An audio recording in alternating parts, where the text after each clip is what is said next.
Kode yang tak tercatat. Episode 2 Bisikan dalam Arsip. Arini terus memikirkan pasien yang datang dengan bisikan aneh dan kode yang terus terngiang di kepalanya.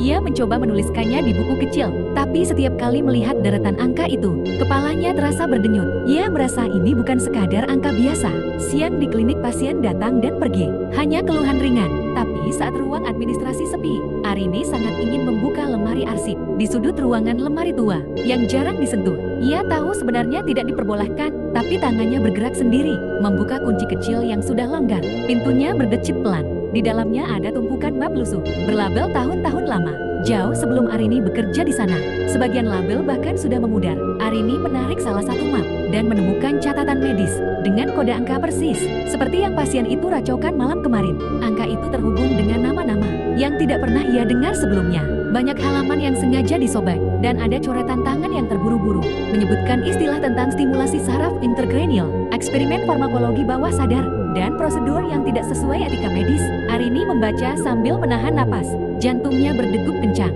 Ia merasa seolah setiap kata yang ia baca langsung ditanamkan ke dalam ingatannya. Ia bahkan merasakan sakit kepala semakin kuat. Di salah satu halaman, ia melihat tanda tangan dokter senior di klinik ini. Namanya masih ada di papan kehormatan lobi depan. Ia menghilang mendadak beberapa tahun lalu tanpa penjelasan. Saat Arini hendak menutup map, ia mendengar suara berbisik. Suara itu berkata jangan lanjutkan, lalu hilang begitu saja.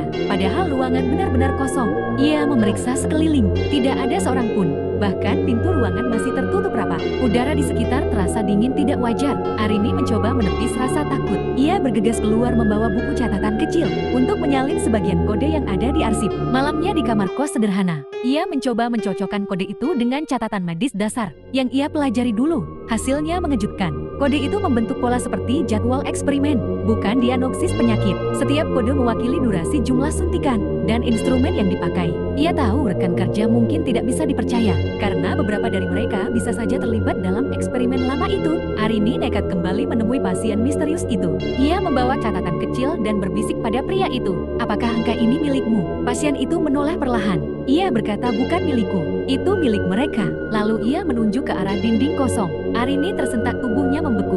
Lalu terdengar bunyi letupan kecil dari lampu di atas. Cahaya meredup, ruangan gelap sesaat. Dan ketika cahaya kembali, pasien itu sudah memalingkan wajah, seolah tidak pernah bicara apa-apa.